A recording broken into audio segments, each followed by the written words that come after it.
Hello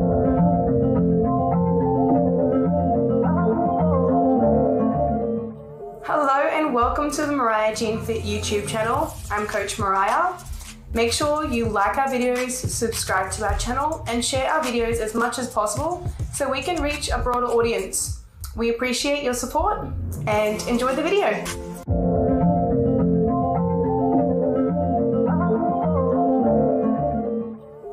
Hello and welcome to another vlog on YouTube and podcast on Spotify by the Fit Minds podcast. Coach Mariah here. Today we're going to be discussing the current professional standpoints for qualified, registered and insured sports nutritionists in regards to evidence-based best practice for supplementation protocol. This is going to be in specifics of sports supplements, which is a very confusing area for Gen Pop, even athletes to understand, and this is where we come in as sports nutritionists and dietitians to explain. Now, I could possibly discuss supplementation for hours upon hours, and it would indeed take any health professional far too long to describe exactly which supplements are not necessary, do not work, or do not have sufficient evidence to support the implementation thereof. Okay, so it is going to be a giant waste of your money if you go out and buy every supplement under the sun to try and give you a competitive advantage or some sort of advantage with your fat loss journey. But I am going to talk about which specific supplements you can use, which are backed by evidence-based practice and solid science. And I mean legitimate science in the means of scholarly, university-level supported studies, which have made their way into university-level education content. So very important to understand that. So there's quite potentially a list as long as an entire textbook itself in relevance to discussing supplements ranging from stimulants to straight caffeine to vitamins and minerals, and even microdosed minerals such as vitamin C, magnesium, and vitamin B, which you can see in a lot of supplementation these days. But in this vlog and podcast, I will touch on some of the common misconceptions around supplementations, specifically more popularized in mainstream or even via social media channels. And this is the dangers that we're currently facing, is that a lot of the information that we believe to be true is just information being thrown at us via things like marketing, media, and social media, and there really isn't any sort of, legal ramifications for people just putting out misinformation around nutrition. So this is where we see a major issue in this industry. Supplements are available for purchase, which obviously may be an entire waste of your well-earned money, and respectively vitamin and mineral supplementation, which may be of little to no use. Now, in this podcast, because I realized right in this podcast yesterday that this is going to be a very lengthy vlog, just on sports supplements alone, so performance enhancements specifically, I've decided to do it as two parts. This one will be focused on sports supplements specifically, and then the second podcast I'm going to do, which I'll release next week, will be on vitamin and mineral supplementation, more focused on things like health and well-being and vitamin and mineral deficiencies, as well as fatty acid supplementation and where that is going to be applicable. But this one is definitely going to be focused on sports supplements. So those of you who want to learn about what sports supps are good for you and honestly for the entire population, and specifically some athletes in some instances, this is the podcast to listen to. I'll also be addressing where we can see benefits of supplementation and the evidence to support such, both in the way of sports supplements and dietary supplements. Okay, so part 1 and part 2, as I mentioned, of the podcast. So just so you know to listen out for the vitamin and mineral component next podcast. This is not a podcast formatted for the purpose of any personal gain. Okay, I'm not trying to, deliver this type of content so that you can join my cult. This is definitely going to be very aligned with other sports nutritionists in the industry who are qualified, insured, and registered. Nor for any benefit, obviously, for my own personal bias. So it's not from things that I've used myself and experienced wonderful benefits, from placebo effects, which we'll often see a lot of people claiming from certain pills and powders. There's no financial gain, okay? I'm not going to get any sort of money from this. There's no paybacks, there's no branding that I'm mentioning, or even to obtain clout. Okay, I don't want any sort of attention for this type of very much evidence-based practice pursuit of truth, or to push a novelty. Okay, I'm not trying to give you this, fad diet to follow. This is sports nutrition that's been pioneered since the 1930s and 1940s to where we see it today. So this is straight science.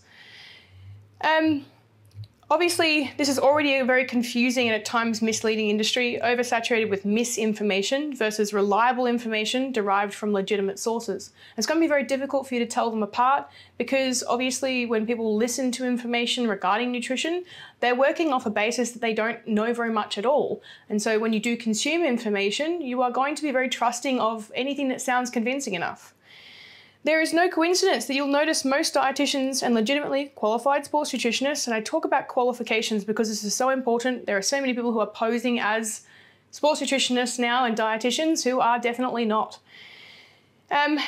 These professionals will be on the same page with these standpoints, okay? Especially with access to any recent and updated education.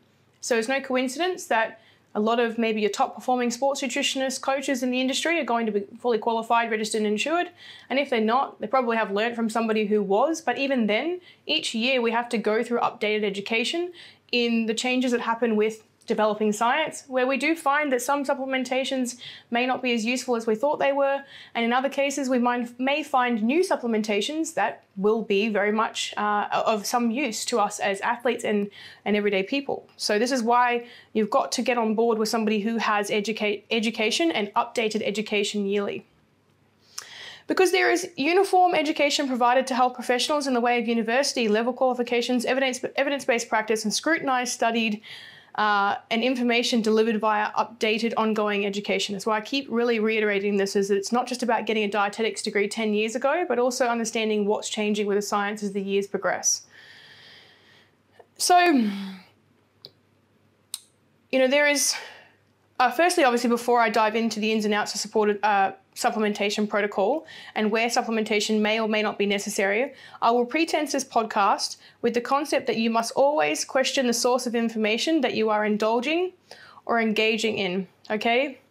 And we as sports nutritionists act as the middleman to navigate the world of legitimate and illegitimate nutrition, which is often advertised to you as the consumer as mostly overrated, okay, supplementation products and processes. So there's going to be a large percentage of what is being advertised to you, which is absolute bullshit.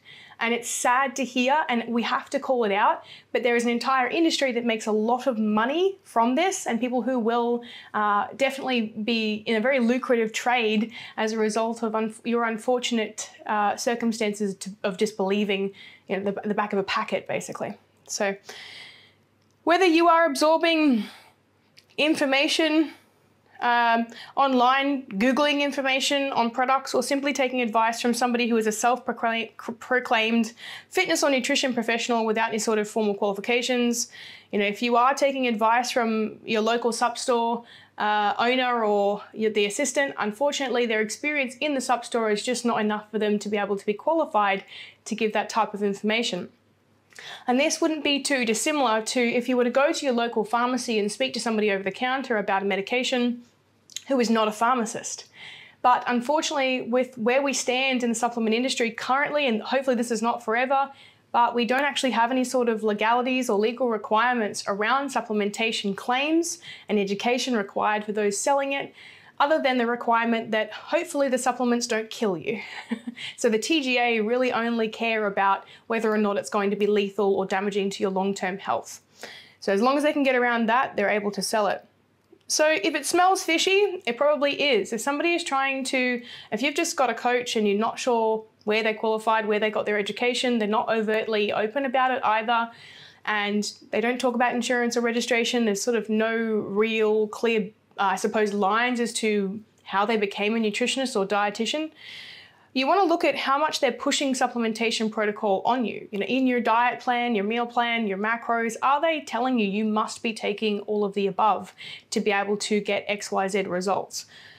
If that is the case, you've got a serious issue in front of you and at hand, and unless you have some sort of vitamin or mineral deficiency, and I'll talk about this in the next podcast, there shouldn't be any major reason to supplement anything other than a couple of different types of vitamins and minerals that we don't seem to get very much in our diet currently as a Western society. So there are going to be a very limited amount of supplementation changes that you will need to make in the early days. But obviously when it comes to changing your diet and things, we do focus with sports nutrition on just getting food first in, trying to get you to improve your actual food a base diet versus obviously the supplementations that you're adding on top of that. Because again, I've said this before, supplementations are exactly that.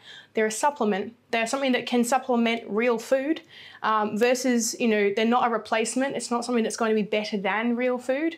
And supplementation is something that has been introduced to help make up some of a missing component of a diet.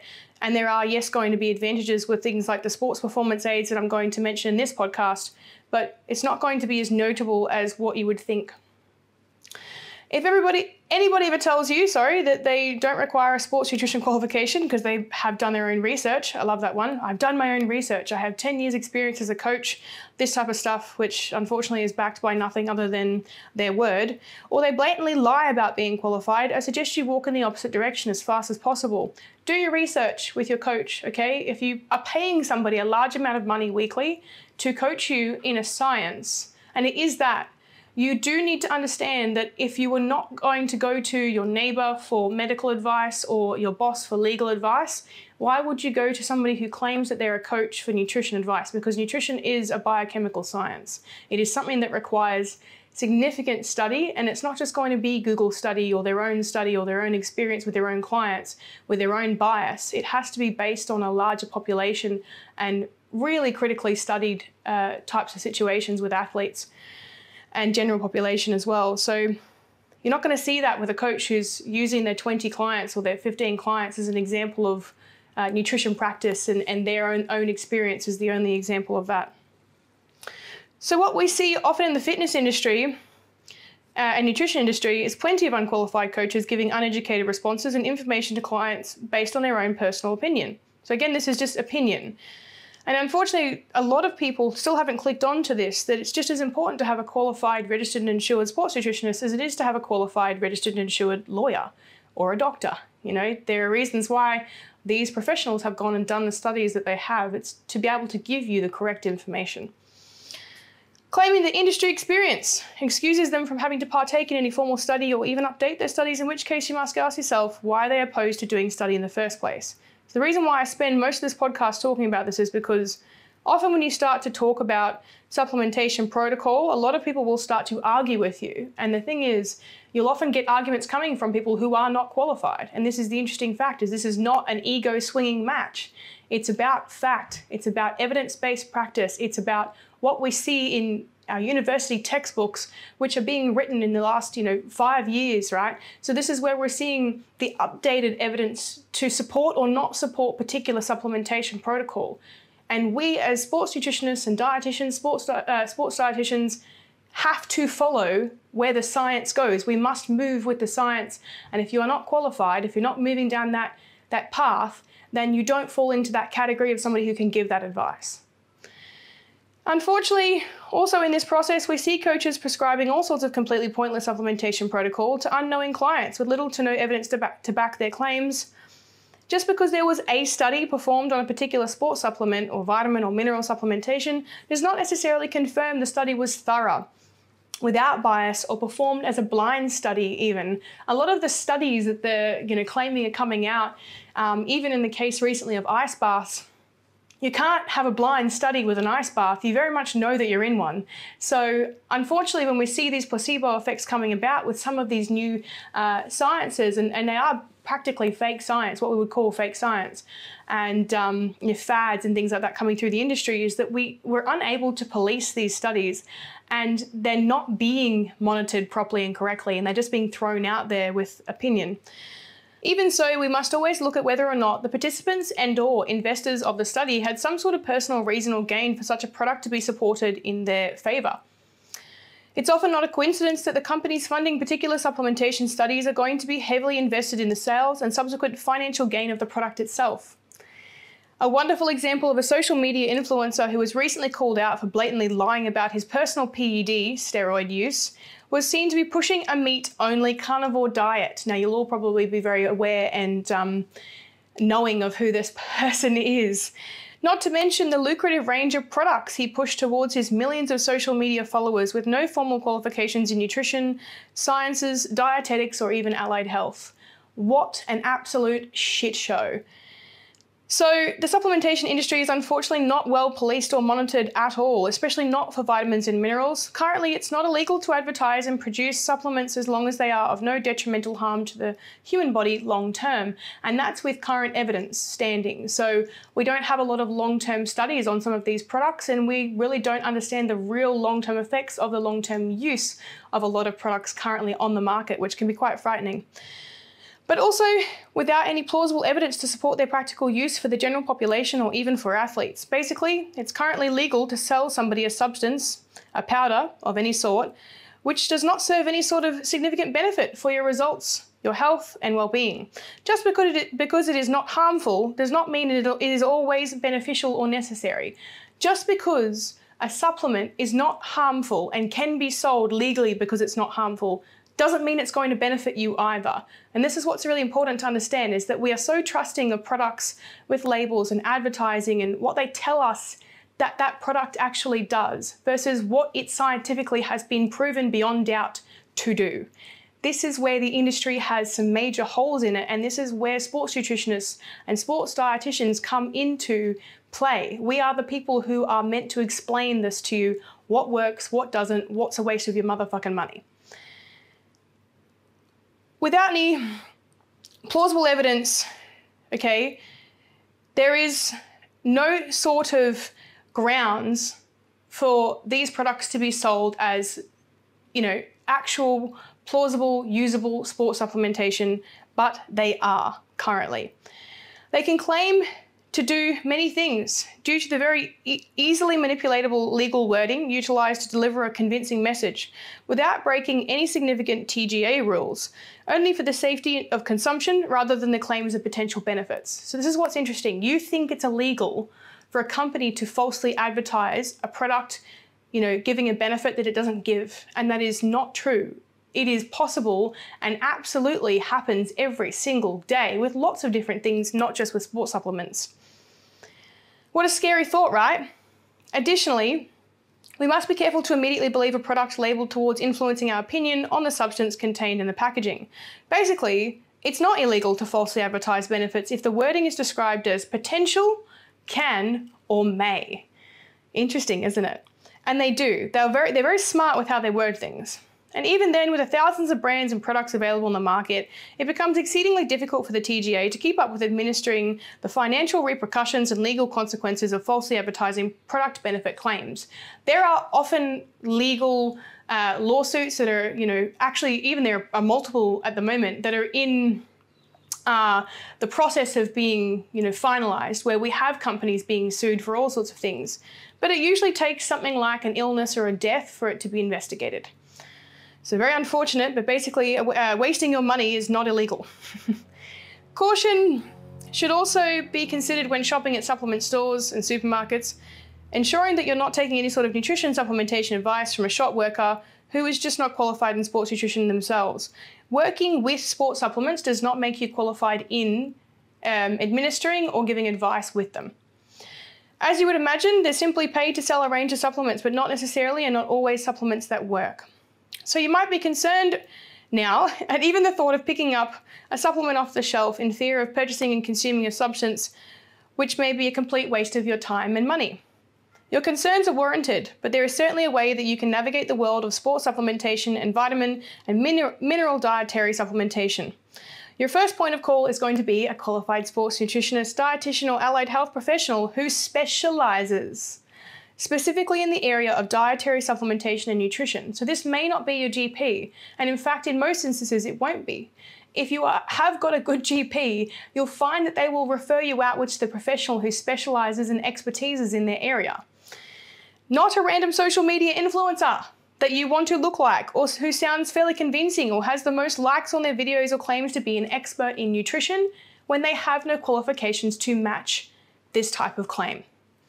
Respectively, there are also instances of some allied health professionals such as GPs and nurses who may not have extensive education or even experience in complex nutrition practice or protocol. Yes, even for doctors with 7+ years of study under their belt, which covers mostly chronic illness, disease, and relevant medications, not necessarily supplementation for nutrition. So even in that 7 years, they're not learning about nutrition. That's why dietetics exists as a degree, and that's why sports nutrition exists as university level qualifications. That's why I'm doing a postgrad at the moment. This is our area of expertise. Doctors do not need to understand it. They need to know the basics where they can refer outwards to the right professional for that particular area.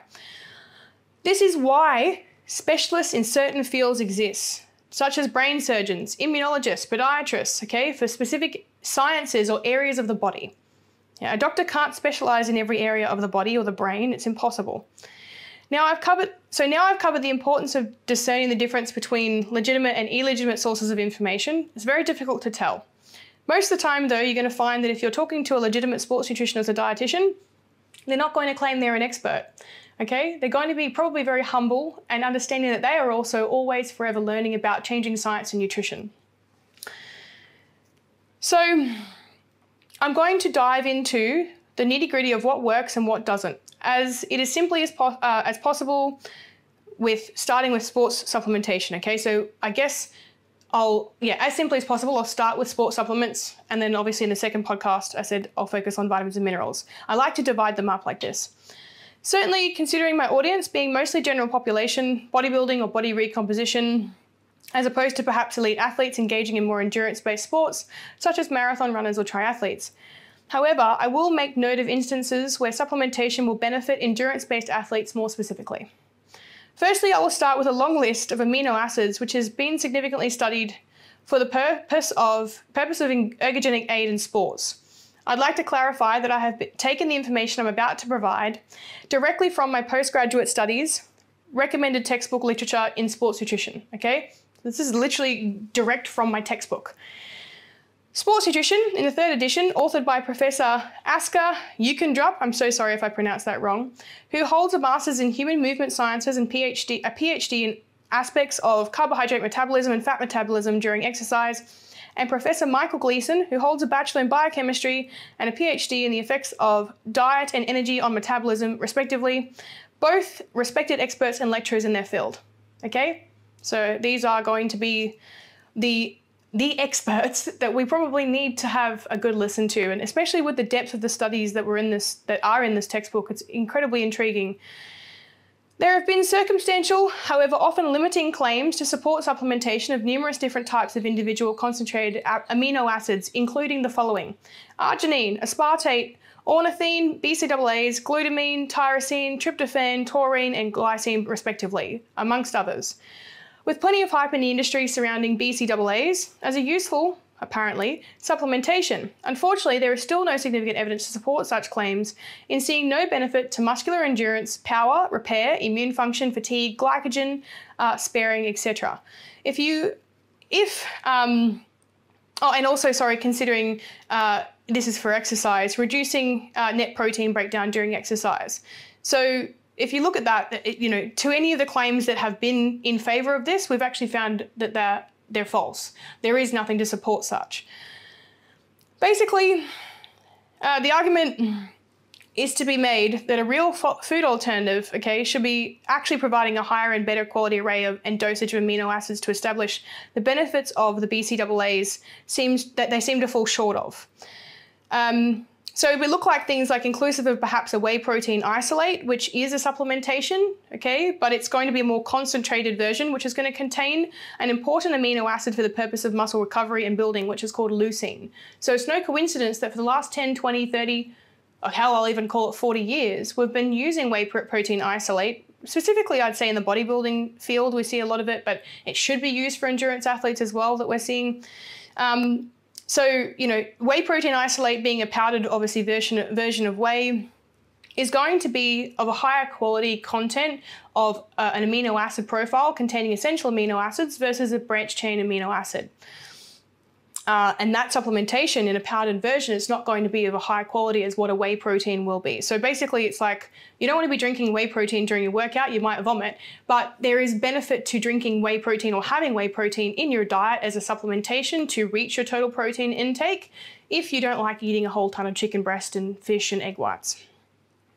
And I wouldn't suggest, I do say this later in the vlog, but I wouldn't suggest just having whey protein as your form of protein, because unfortunately then you don't get, the wide array of other vitamins that are offered with things like meat proteins, except if you're a vegan or a vegetarian, in which case you're going to have to look at a completely different diet altogether, which will look at supplementation of some powdered proteins to try and increase total protein intake as well. But the only small benefit we see, okay, in very small amounts, is going to be a small reduction of muscle soreness, which can arguably be achieved by, as I said, consuming natural protein sources in the diet in the forms of meat or plant-based proteins or animal product proteins. So BCAAs, they have seen to reduce muscle soreness just slightly, but they've also seen that there is a better response from, with reducing muscle soreness by simply hitting your total protein intake for the day. So really the BCAAs kind of pale into insignificance and possibly, well, I will say they are a waste of your money in the sense that it is just a tiny scoop, which is going to have much less of an amino acid profile than what standard food will, and it works out to be cheaper just to buy chicken breast and to eat things like fish and egg whites and eggs. So basically, it is indeed deemed to be beneficial to consume amino acids required for the purpose of muscle protein synthesis in the way of chicken breast, lean beef, lean fish or seafood, and any other sources of meat. Even sources of protein, as I said, egg whites, eggs, and whey protein isolate powder would be the only one that I would probably, I guess I would classify as a supplementation, but then again, it's kind of also a whole food because it is just isolated whey. So it's a bit of a gray area there, but this is where you're going to get the bulk of your essential amino acids and branched chain amino acids, that full profile which we require for muscle recovery, muscle repair, and muscle protein synthesis. And obviously preventing muscle wastage, which is the other really major component of this process of protein intake. So even plant-based sources of protein, okay, such as soy, beans, and legumes for vegan athletes, as long as they are consuming complete plant-based sources of protein containing both leucine and methionine.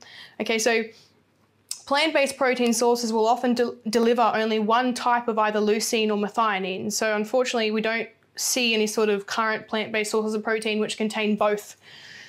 And obviously in conjunction with its amino acid profile without the other present. So there obviously are other amino acids we see in plant-based proteins, but it's really a smart idea to pair two different types of protein together that will then allow the vegan athlete or vegan Gen Pop client to be able to get their methionine and their leucine requirements.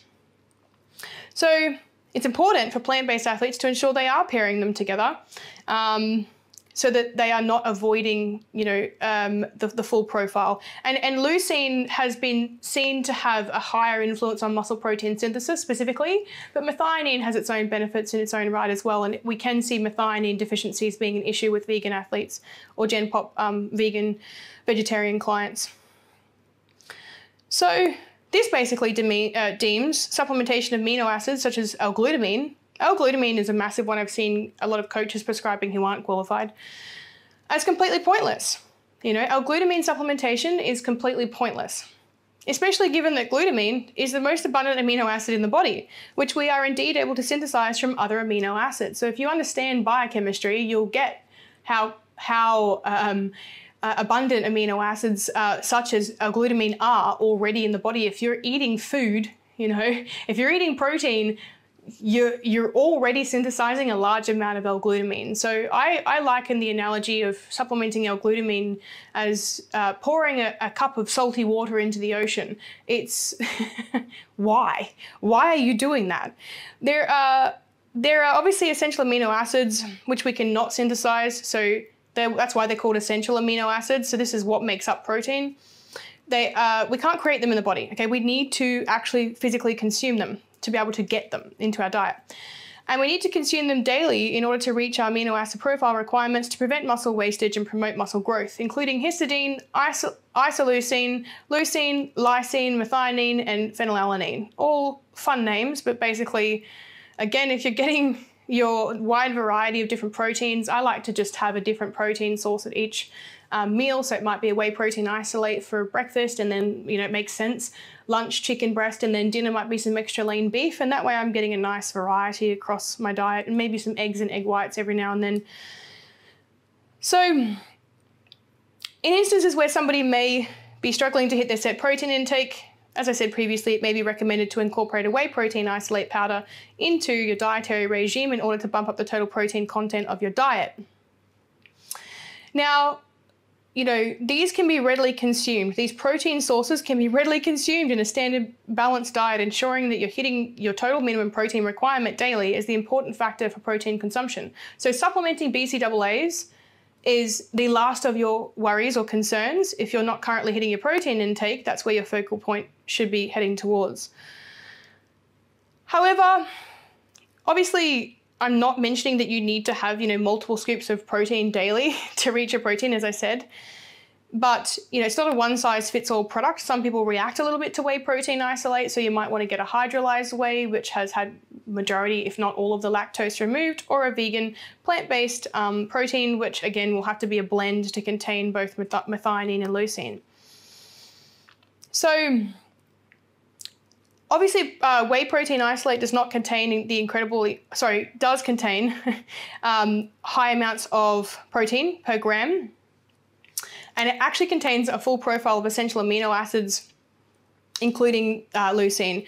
And we do see, I kind of go on about leucine because we see a very fast absorption rate from leucine consumed post-exercise in the 1 to 4 hours post-exercise. So this is why a lot of people kind of go like, I need to have my protein shake after my workout. Not necessarily. If you're having a meal after your workout, like chicken or beef or whatever, within that 1 to 4 hour window or 1 to 6 hour window, it really isn't important to have it immediately.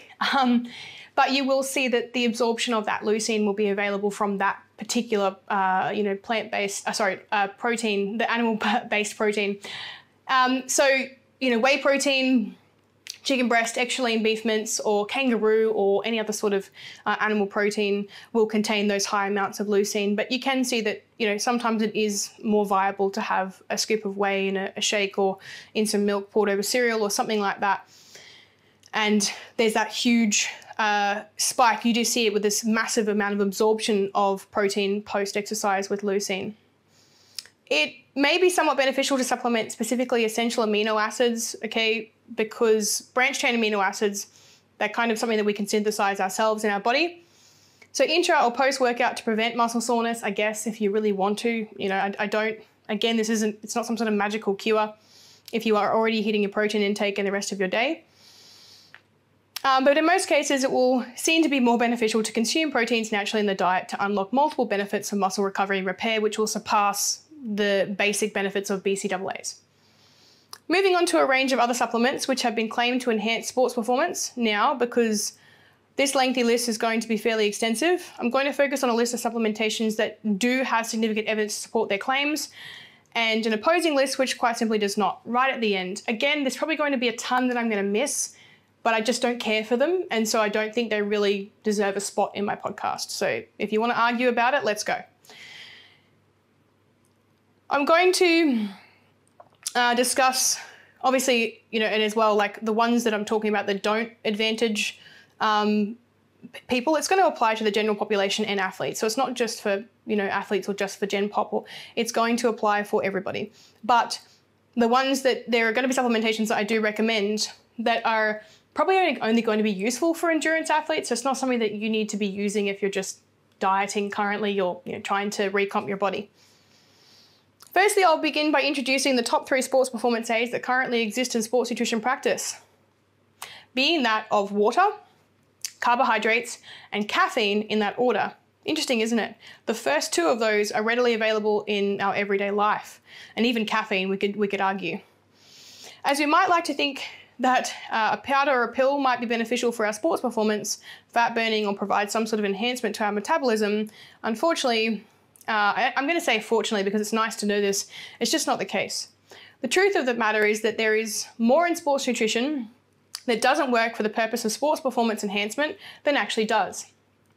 Ergogenic aids are unfortunately something that are pushed onto us significantly as consumerists and customers unknowingly buying into the products advertised to us. In light of this information, it can be seen that carbohydrates and water consumption will trump any sort of supplementation that you can take for your performance, fat burning, and even fatigue levels. Sleep quality and duration will even have a higher impact on your performance than most supplements ever will. This is the interesting thing. The amount of people getting 5 hours sleep but supplementing everything under the sun, holy shit, it's crazy. I would rather take a powder or a pill or a supplement than just, heaven forbid, get some extra sleep. It's like you have no idea how much that sleep is impacting your results and how little those supplementations are actually doing. So, to reach adequate hydration levels and absorb carbohydrates quickly prior to a workout, intra-workout or post-workout, and this is specifically for athletes or specifically for those who are having to consume a large amount of calories, a carbohydrate-infused water solution is often preferred. This may come in the form of something like Staminade or Gatorade or Powerade. However, the preference would favor a percentage less than 10% carbohydrate, okay, with more success in the 4 to 8% range to avoid any sort of gastric upset or increase in the permeability of the gut. So basically, it stops you from having an upset tummy, too close to training if you're having carbohydrates. You can find you can get reflux or all sorts of issues where you basically then need to go to the toilet pretty quickly as well. So what we do to reduce that is to have a particular percentage range of carbohydrates in a solution consumed for those having to consume large amounts of calories and get those carbs in close to training. Carbohydrate solutions are often consumed by endurance athletes or strength athletes who require, as I said, the larger consumption of carbohydrates daily in conjunction with a higher water intake for optimal energy availability and performance. And this is often a viable solution to prevent an athlete feeling uncomfortable or overly satiated from the high caloric intake paired with the high hydration requirements. Caffeine will be the major active ingredient contained in pre-workout and energy drinks. So this is the one that's important to understand, as I'm talking about the third one, which is caffeine. I just addressed water and carbohydrates, which you can consume in lots of different ways. Obviously, you can get carbs from all different sources. But caffeine being the third will be the major active ingredient contained in pre-workout and energy drinks. So if you look at something that says it's a pre-workout and it says it has caffeine, that's going to be pretty much the only thing in that product that's going to be of any benefit to your sports performance. Or carbs. And various other stimulants in the pre-workout will be secondary and far less important in the sense of sports performance, mostly advantaging endurance-based athletes, specifically for reducing time to fatigue and some benefits for strength athletes. So caffeine is what's going to advantage endurance-based athletes, which is going to reduce their time to fatigue. So it's going to allow them to perform for longer at a higher standard. And there are some benefits for strength training athletes as well. So we do see an advantage in strength, not as notable as endurance. Ingredients such as taurine and micro doses of vitamin B, for example, will have little to no benefit on performance. Recommendations currently align in the caffeine realm with 3 to 6 milligrams per kilo of body weight, 60 to 90 minutes prior to exercise, okay?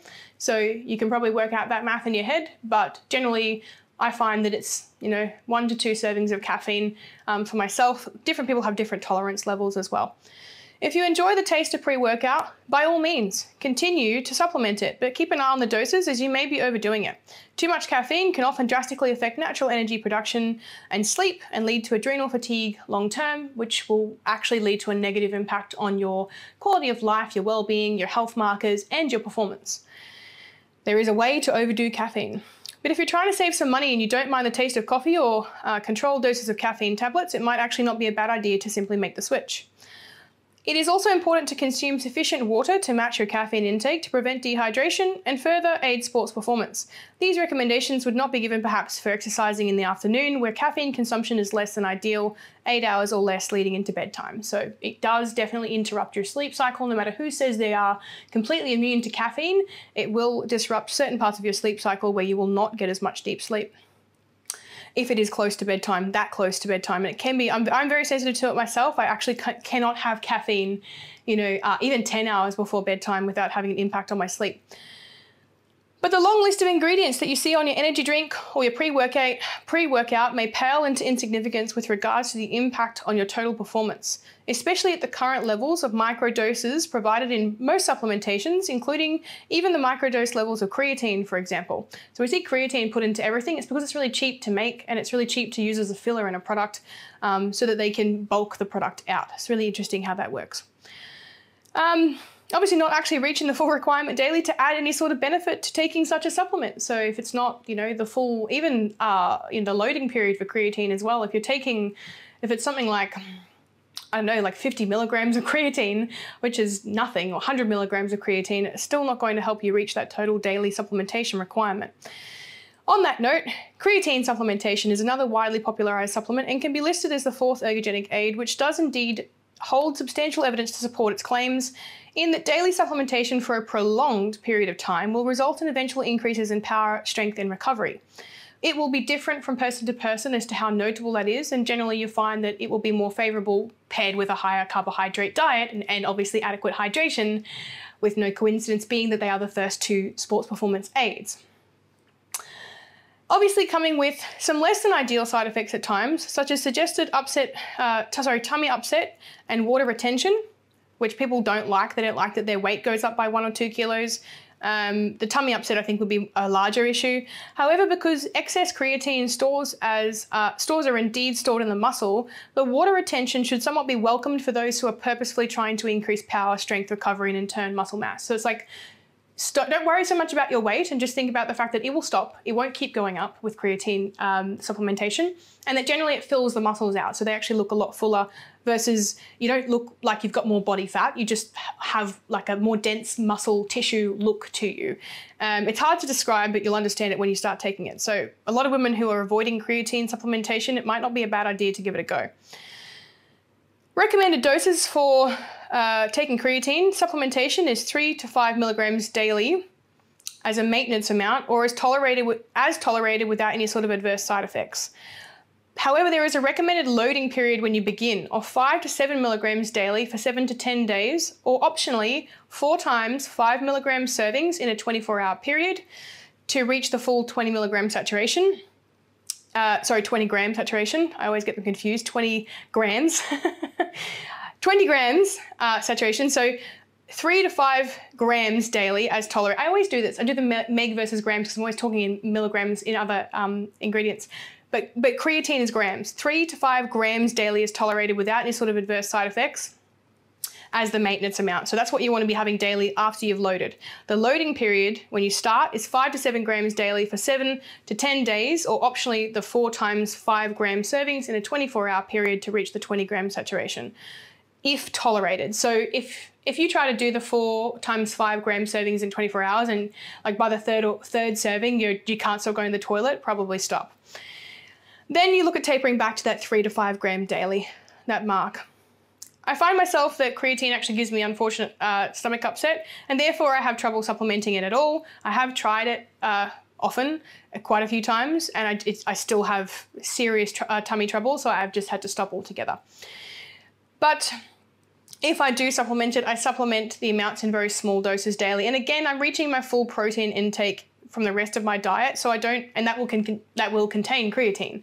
So I'm not that concerned about creatine supplementation for the purpose of sports performance enhancement.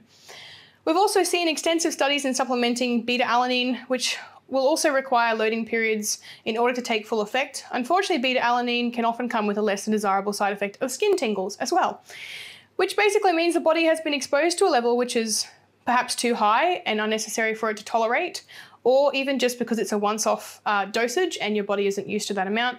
Yes, this could be a sign that you've taken too much beta-alanine, or that your body has not adapted or become accustomed to the level that you're consuming. So this is why we see skin tingles with random single servings of beta-alanine that are in products. Because you haven't loaded that every day, you're going to have a problem with it, probably a little bit of an intolerance to it. And some people are just not very tolerant to beta-alanine at all, even with the loading period.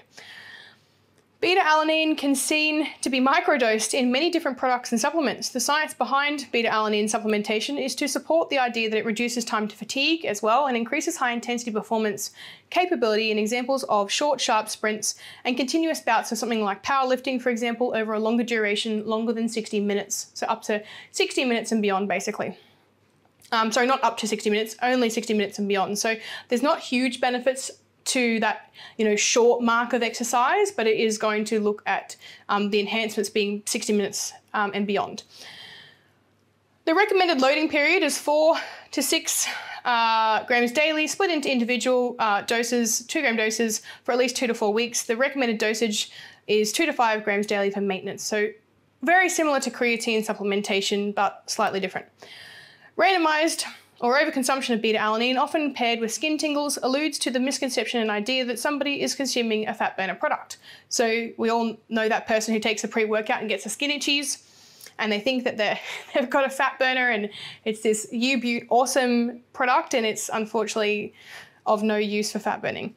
Providing more energy due to the stimulant effect on the skin. It's like this strange placebo effect people get from beta-alanine, and they don't realize what it's actually doing. Completely falsified. This is just going to be a side effect of a once-off high dose or a single dose of beta-alanine, or random doses. Skin tingles don't equate to any sort of additional benefit of fat burning or performance, so to speak. It's going to be in your head. Another supplement which can often be prescribed in place of beta-alanine is bicarbonate soda. Having a somewhat similar effect or benefit, unfortunately also paired with some GI upset, stomach upset symptoms, which athletes experience when dosing the higher amounts required to reach the doses required to achieve any sort of significant benefit for sports performance. So we kind of see that like a lot of these products are going to have some side effects that you're not going to like them. You're not going to like what it's going to do or it can do. If you can tolerate it, no trouble at all. And with beta-alanine, I believe it's 2 weeks continuously until you start to even see the benefit of that, of dosing that product. And finally, supplementation of L-carnitine, okay? For the purpose of an increased lipolysis, so fat burning, or increased fat use, capabilities. Carnitine is utilized in the fatty acid oxidation process, okay? So from a biochemical level, we use carnitine to access fat to be able to, burn and use it as energy. And L-carnitine has been widely studied in supplementation as an endeavor to increase carnitine stores. Okay, so we think that if we can increase carnitine stores, we can have some sort of benefit to increase fat burning or fat usage capabilities in exercise. Unfortunately, the only evidence supporting such claims is seen in instances of endurance athletes, so marathon runners, triathletes, etc., consuming upwards of 160 grams of sugar daily in the way of a high carbohydrate intake diet, paired with endurance-based exercise endeavors, which will be exceeding or equaling 5 to 6 times 1 to 2 hour bouts of aerobic focused exercise weekly. So we're talking running, cycling, other types of rowing as well, long distance, endurance sports, swimming for long periods of time, where you're going to see any benefit at all from carnitine supplementation. And here's the catch.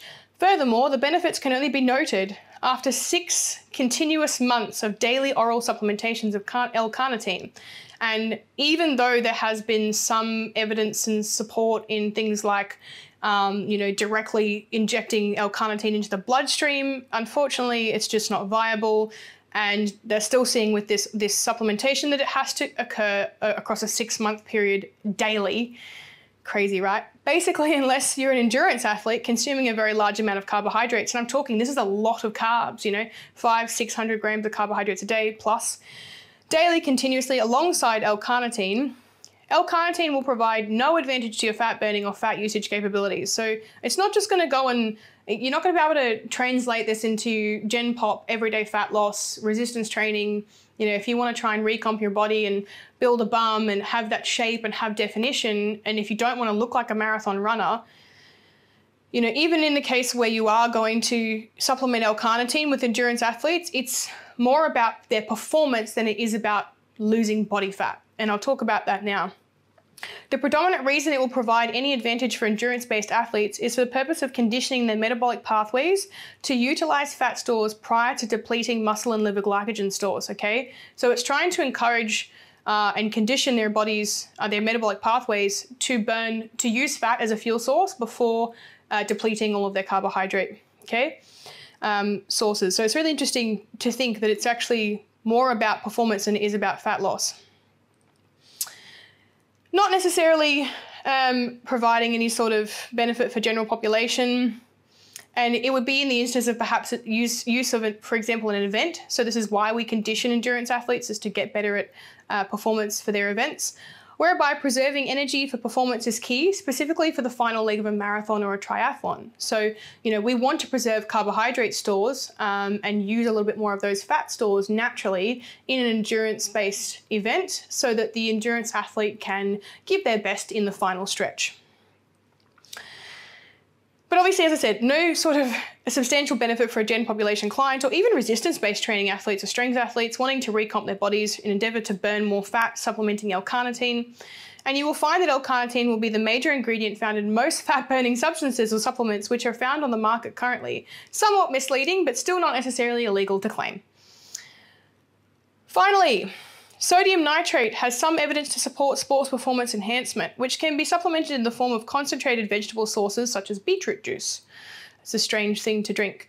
Containing 6 millimoles of nitrate in the few, and obviously consuming that, in the few hours leading into exercise bouts. Mostly beneficial for improving performance and prolonged, continuous or intermittent high-intensity exercise. You'll be looking at things like swim sprints or the like, so where you're kind of not having very much rest between sprints and where this is going to help. So yeah, interesting, but sodium nitrate is not as widely used in sports supplementation, but certainly at the higher elite levels of athletes for sure.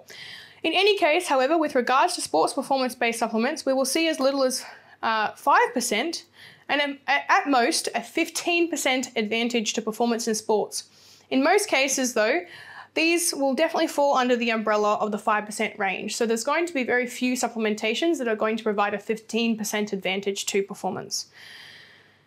I'm going to touch on supplements finally, which do not currently have any sort of significant evidence to support their claims from a clinical sports nutrition education perspective. I'm going to list these off rather quickly, as I said, because I don't want to give them any sort of recognition that they do not deserve.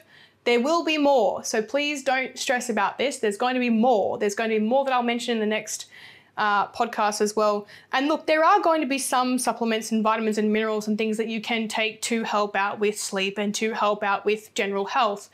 But again, this will be very individualistic based on what each person is going to need more of, depending on their own deficiencies and requirements. So this is not something that can be an umbrella rule. However, I will pretense the next podcast with the idea that food comes first in every instance, especially with vitamin and mineral consumption, wherever possible. Because it's going to be more bioavailable from a food item than it is from a synthetic source. So let's talk about the supplements with no current solid evidence, supporting evidence in the field of heavily studied human and biochemical sciences on a scholarly level and in no particular order. Berberine, greens powders, antioxidant powders, collagen powders, microdosed or mixed dosage multivitamins, branded sleep and energy formulas, low-dose ZMA blends, most branch-chain amino acid blends, microdose creatine or beta-alanine, and the list goes on.